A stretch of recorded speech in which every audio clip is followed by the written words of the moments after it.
In March 2021, a 24-year-old resident of the Sable Club Apartments in Longwood, Florida, called local police after a disturbing encounter with a maintenance worker named Armando. The woman told deputies he had asked her out on a date. Soon after she declined, a 5-pound weight came crashing through her living room window, startling her and causing her to fear for her safety. Deputies arrived shortly after. Can you have the complainant step out? We have signal 88 to front window. We have a broken window. There's a weight that was thrown into the window. She doesn't know who. I guess right now all we really have is criminal misdemeanor. Although the victim did not observe Armando committing the crime, she told officers she was convinced he was the perpetrator. Unfortunately, she could not provide a last name and deputies could not immediately locate the suspect. Eventually, the woman declined to press charges. 6 months later, the Arden Villas Apartment complex in Orlando became the center of another terrifying mystery. 19-year-old Miya Marcano, a resident and employee of the villas, located 30 minutes from the Sable Club Apartments, missed a flight to visit her family and could not be contacted. As the investigation into her disappearance unfolded, authorities learned of a curious coincidence. Miya had recently rejected the advances of an obsessed maintenance worker. The suspect's last name was Caballero. His first name, Armando.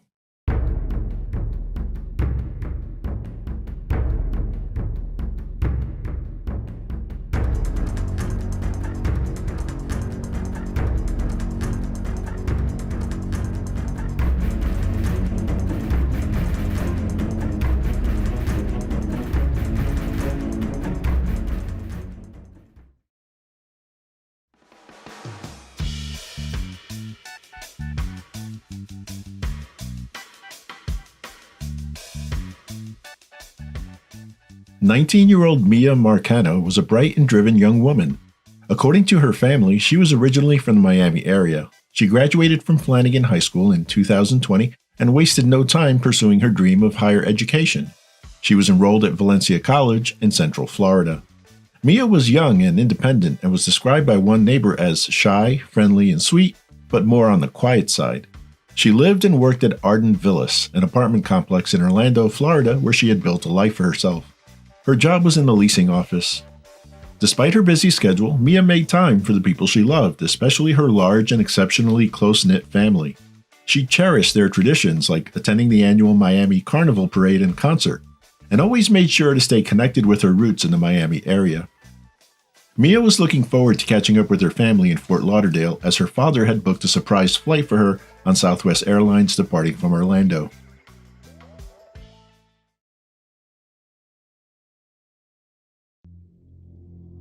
The day of Miya Marcano's disappearance was supposed to be a joyful one. Her flight was scheduled to leave between 7:30 to 8 p.m., and she had arranged for an Uber to pick her up after finishing work around 5 p.m. But as the minutes turned into hours, something felt off, according to Miya's mother. She was on the phone with Miya while she waited for her ride. After their short call, Miya's mother became increasingly concerned when Miya stopped responding to texts or calls. Since typically airline staff cannot provide boarding information, the family had to wait until the plane landed to realize she had not made the flight. A friend was sent to Miya's apartment hoping to get some answers, but when she arrived, Miya was nowhere to be found. The situation was unsettling, and her family knew they had to act quickly. They contacted the police at 9:42 p.m. and requested a welfare check. At the same time, family members in Fort Lauderdale began preparing for the 3-hour drive north to Orlando. Deputy Paulino arrived at Arden Villas at 10:07 p.m. and was greeted by members of Miya's family. Initially, he looked through a bedroom window which was easily opened from the outside. Miya's roommate later arrived to unlock the apartment, and they both entered but found that Miya's bedroom door was locked. The roommate climbed through the bedroom window and Paulino followed soon after. Inside the bedroom, Paulino observed several unsettling details, including an unmade bed, a red substance on a pillow, a teddy bear that Miya always carried on the closet floor, and a piece of furniture propped up against the door. Paulino took photos and sent them to the family members who confirmed that these details were unusual and raised further concerns about Miya's disappearance. During interviews, a co-worker of Miya's told Deputy Paulino that a maintenance man named Armando had shown interest in Miya, but she did not reciprocate. After taking a report and urging anyone with additional information to contact the sheriff's office, Deputy Paulino concluded that Miya was likely a voluntary missing person rather than a missing endangered person. Despite the concerning details observed in the apartment, he chose not to escalate the case to criminal investigators or a missing persons detective based on his assessment. Before leaving the scene, Deputy Paulino explained his reasoning to Mia's family members. I called my supervisor and I'm like, hey, this is what I got. She doesn't have any mental, disabilities, nothing. She's, in our eyes, a normal adult. At 12:29 a.m., a security guard at Arden contacted the sheriff's office to report that he had pulled a fingerprint from Mia's bedroom windowsill using duct tape. Deputy Paulino returned to the scene to collect the print. At 3:52 a.m., Mia's father, Marlon Sr., called the sheriff's office. Mia's family had arrived from Fort Lauderdale and asked Deputy Paulino to return once more after he had made critical observations in her bedroom. He told Deputy Paulino he found a yellow box cutter under a blue rug near the bed, with no apparent bloodstains. Additionally, family members said they could tell from indentations in the carpet that the bed had been moved from its original position. They also handed over various electronic devices to Paulino, which were collected using gloves provided by security. While gathering evidence, a security officer informed Deputy Paulino of an ongoing confrontation between Mia's family and a man in a silver Ford Fusion. The man was later identified as Armando Caballero, an Arden Villas maintenance worker who had shown up voluntarily. As Paulino questioned Armando, a security officer informed him that the family had seen a screwdriver, a cell phone case, and a pink blanket in his vehicle, in plain view. During questioning, Armando told Deputy Paulino that he had stopped by after being told by a female coworker named Tati that Mia was missing. He claimed to have last seen Mia at 3 p.m. that same day in the clubhouse. However, family members sensed that something was amiss.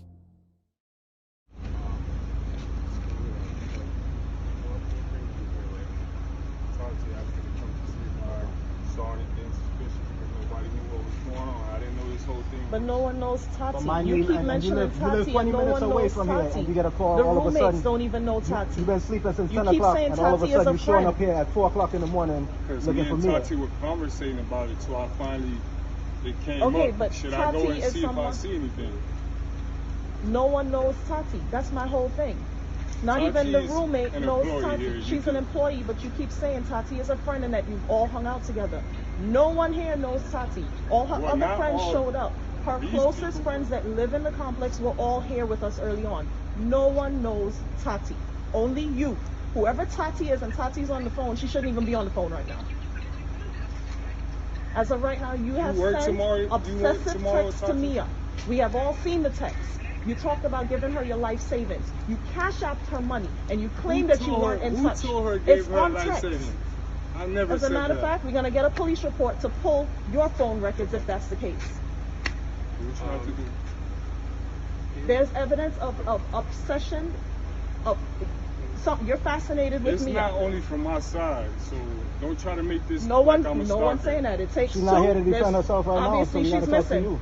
So we're talking to And you, I who've been going completely back and respect forth that. I on understand text. that. Alright, That so is your cool. family. Right. But until we figure out what's going on, just don't beat me up. Nobody one's ain't beating beating you you If up. up. I'm guilty, But why you would I put come yourself in the middle right here. You brought yourself over here. Because we're concerned. You're concerned.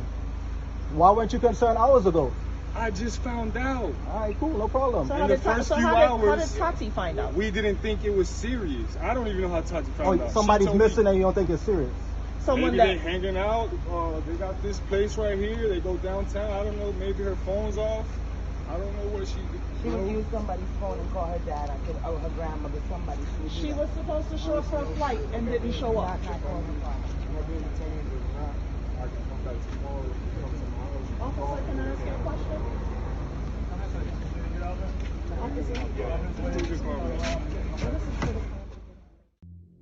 Moments later, Armando assisted Deputy Paulino in searching a building on the property, and it was then that he learned that Armando had access to all areas as part of his duties as a maintenance worker, including a master key fob. Paulino cleared Armando to leave, as he believed there was insufficient probable cause to detain or arrest him at that time. At 8:40 a.m., family members who were conducting surveillance at Armando's residence in Winter Park observed him exiting his vehicle. The family noticed that Armando had blue rubber gloves, a dark book bag, and a pink blanket, which they believed belonged to Mia. They contacted the Castleberry police, but officers claimed they could not do much as it was a missing person case under the Orange County Sheriff's Office. An unknown male family member asked Armando to consent to a limited search of his residence with an officer present, and Armando agreed. Nothing of evidentiary value was found, and the matter was closed. At 11:52 a.m., 2 deputies arrived at Arden Villas to investigate Mia's disappearance. At some point in the afternoon, the matter was escalated to the Missing Persons Unit. Detectives arrived, and during interviews, they learned Mia's door was accessed on Friday at 4:34 p.m. by the on-call maintenance key fob, despite no active work orders for her apartment that day. Mia's brother confirmed to detectives that Armando had sent Mia somewhere between $600 to $700 through Cash App for, quote, being pretty, end quote. Mia immediately returned the money. In addition, a coworker stated that Mia and Armando had not been romantically involved and felt it was weird that he sent her messages. She shared a message Armando sent to Mia with detectives, which particularly troubled her. It read, "Everything else burnt out, but respectively, I can't lie, I would have loved to taste you or see how it was at least once." The messages were entered into evidence.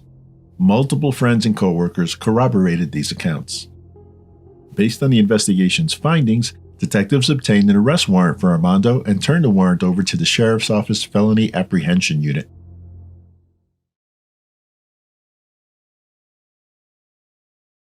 "27-year-old Armando Caballero had spent most of his life in Orlando. He graduated from Colonial High School and received a scholarship to play football at Warner University. However, he was expelled in his sophomore year after setting off a small explosion in a dorm hallway, ostensibly as a prank. After living with his mother for a few years, he began living alone. In an interview with detectives, his mother described him as passive and respectful, stating that it takes a lot for him to get upset or angry. Yet, Armando's criminal record indicates otherwise, as he was arrested for discharging a firearm on school property and throwing a destructive device in 2013. Officers also believe he was the person responsible for the weight-throwing incident at the Sable Apartments earlier in the year. While the Sheriff's Office continued their search for Mia and Armando, a press conference scheduled for Monday, September 27th at 1 p.m. was postponed due to a 911 call received that morning. 911, you need police, fire, medical? We found a suicide on property. Someone hung themselves from a garage. What is the address?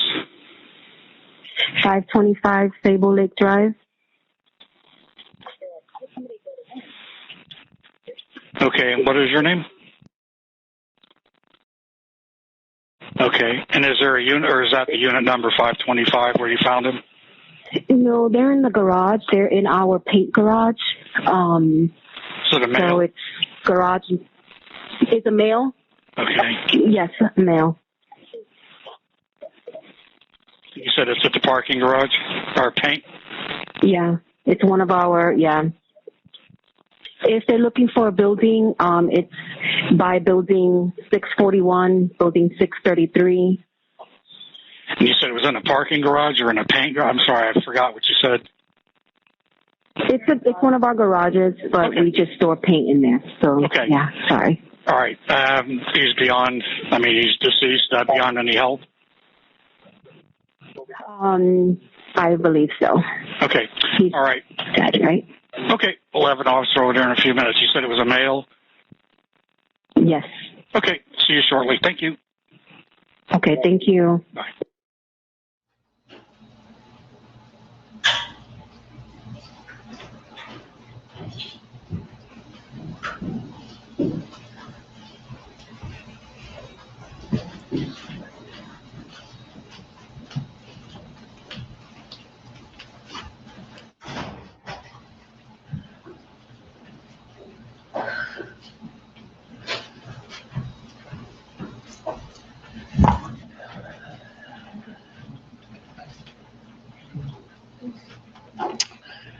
Okay, good afternoon. We are here today because we need our entire community's help in locating 19-year-old Miya Marcano.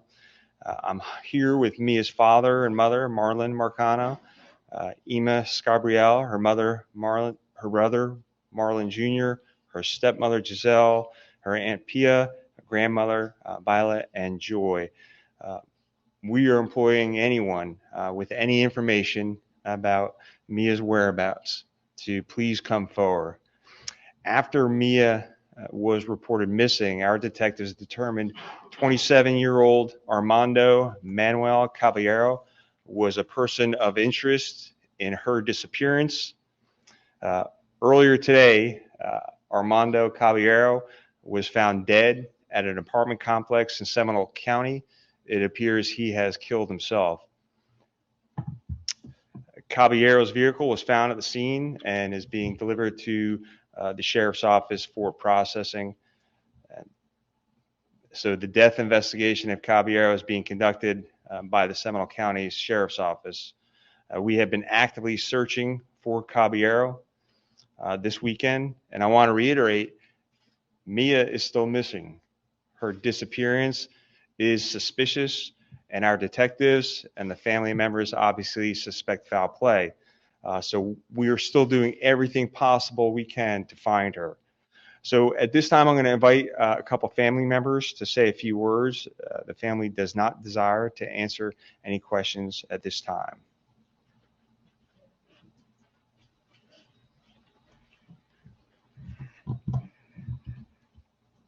My name is Pia. I'm the aunt of Miya. Miya, this message is for you. I know you're alive. I know you're out there. We love you. You know our family is strong. You know our family is big. You know we will never sleep one night until we get you home. We miss you. We know that you're strong. Me and you had that conversation. Miya, anytime something should happen, fight, because we have your back.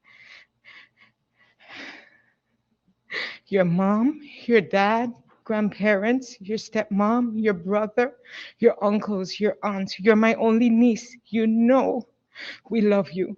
We cherish you. You are the family's princess. We miss you and fight. We're here and we're waiting for you. Come. This family believes in God. We believe in hope and we have faith. As soon as you're ready, Miya, come. Give us the sign and we're right there. You know it. I love you, Miya. Armando's body was found in the same apartment complex where he had allegedly thrown a weight through a window. His vehicle was discovered at that location as well, and in it, officers found black duct tape with strands of black hair. The hair was later identified through forensic testing as a DNA match to Miya's. Over the next 5 days, hundreds of law enforcement personnel, friends, family, and community members searched multiple locations for Miya. Well, Elliot, right now, deputies are focusing on New Smyrna Beach. That's where they picked up a ping from the suspect's cell phone. So now they're checking out that area, seeing if there's any signs of Miya. Meanwhile, the family and friends, they're holding out hope. They held a vigil tonight outside her apartment. Send your angels to be with Miya and let her guardian angels enlighten and keep her safe from any harm. Family and friends of Miya Marcano are praying for a miracle, holding vigil outside her apartment. Her mom tightly clutching a teddy bear that belongs to Miya. That's something that Miya always had. Them, when they went in her apartment and saw that Teddy was there, we knew that something definitely was wrong. We need closure, regardless of what it is. We need closure. I don't know what kind of life it would be for never knowing where she's at. So we pray and we ask if anybody knows anything, please let us know. On October 2nd, the Orange County Sheriff's Office organized another press conference to announce an urgent development in the search for Miya Marcano. So good afternoon. Obviously, this is not the update that I wanted to give to everyone today. Earlier today, the Orange County Sheriff's Office Emergency Response Team was searching the area of Timberscan Apartments that's off of South Texas Avenue in Orange County, and that's when they discovered a body we believe to be that of Miya Marcano. About an hour ago, detectives notified Mia's parents of our tragic news. Our hearts are broken. I told you Thursday that hundreds of Orange County Sheriff's Office personnel were committed to this case and working very hard. Everyone wanted this outcome to be different. So why were we at Timberscan Apartments? So cell phone records showed us that Caballero was in or near the Timberscan Apartments on Friday evening between 8 and 9 o'clock. That's the evening that she was reported missing. And he was there for about 20 minutes. Nothing in the records indicate that he ever returned there prior to killing himself. So we sent search teams out first thing this morning. That's when they found what we believe to be Miya. And although we are very certain of the identity, the positive identification will have to come from the medical examiner's office. An autopsy was conducted by Dr. Stephanie the next day. Dr. Stephanie was unable to determine the cause of death due to the advanced stage of decomposition. However, based on the evidence and circumstances surrounding her disappearance, Dr. Stephanie concluded the manner of death was a homicide. Forensic testing later confirmed that the blood on the pillow and pillowcase at Miya's apartment and the hair on the duct tape found in Armando's car matched Miya's DNA profile.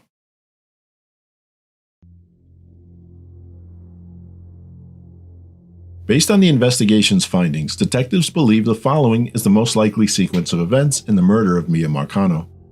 At 5 p.m., Miya is captured on surveillance camera leaving the leasing office at the conclusion of her shift and walking to her apartment.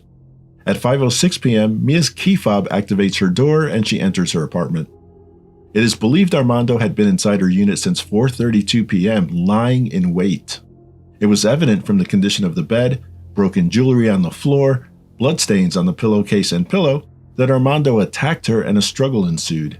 Armando is believed to have killed Miya and taken her body to the trunk of his vehicle via the bedroom window at around 5:50 p.m. At 7:38 p.m., Armando left the Arden Villas area and proceeded west through downtown Orlando before entering south central Orange County. He eventually arrived at the Timberscan Apartments, where he once resided, at around 8:30 p.m., and drove to the back northeast corner of the complex, which was mostly abandoned with overgrown grass, no buildings, and no human foot traffic. He removed Miya's body from his car and placed her in a thick, tree-covered barrier leading to a lake behind the complex. She had already had her legs, hands, and face and neck area wrapped with black duct tape, similar to the ones he used for maintenance work. He left her red purse on the ground beside her and put her work shirt and bloody pillow cover inside the purse. Miya's family and their attorney, Daryl Washington, held a news conference saying the apartment complex where Miya lived and worked could have and should do more to keep its residents safe. We are looking at all the legal remedies that's available to the family, but obviously, and it's very clear that there was some negligence that was involved in this case. In October 2021, Miya's family filed a wrongful death lawsuit against Arden Villas. In addition, the family states they are still wondering why her case wasn't initially treated with more urgency by law enforcement when there was immediate evidence of foul play. There was blood on her pillow and her bedroom door had furniture against it to prevent it from opening. The reporting deputy was warned about Armando's behavior and that he had been harassing Miya. The family told the deputy Miya's apartment was in disarray, that Armando possibly had Miya's blanket in his car, and her teddy bear was not where it was supposed to be. At the very least, they felt Armando should have been detained and formally interrogated instead of a relatively short informal street interview. But, according to Deputy Paulino, he felt he had no evidence Armando did anything wrong, so he released him. In documents related to an internal investigation, Deputy Paulino admitted he missed some red flags.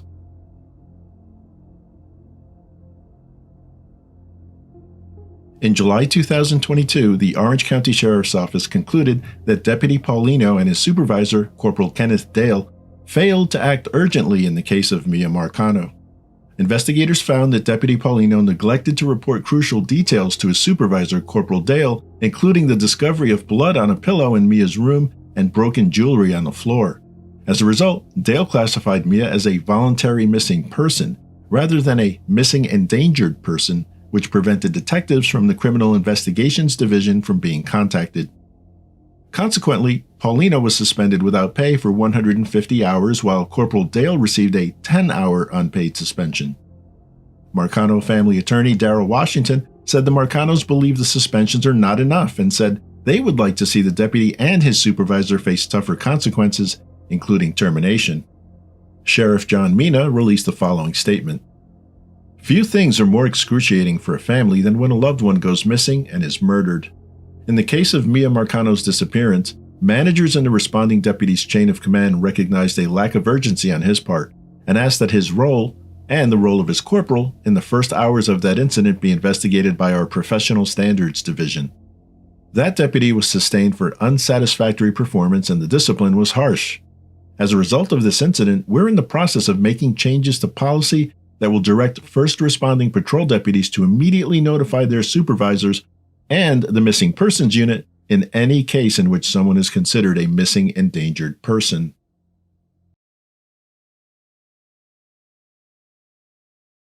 Miya Marcano was young, talented, and full of life. Her disappearance and murder garnered international attention and involved a concerted effort to obtain justice by her family, the Orange County Sheriff's Office, the FBI, neighboring law enforcement agencies, and the local community. While, according to police records, the terrifying murder occurred before the police became involved, and the actions of law enforcement provided much-needed closure for Mia's loved ones, serious shortcomings need to be addressed. These include a lackadaisical approach at the start of the police investigation, overlooked evidence, and security failures by the apartment complex. Despite the tragic outcome, the Marcano family continues their fight for justice for Miya. After her death, the family established a nonprofit organization named the Miya Marcano Foundation.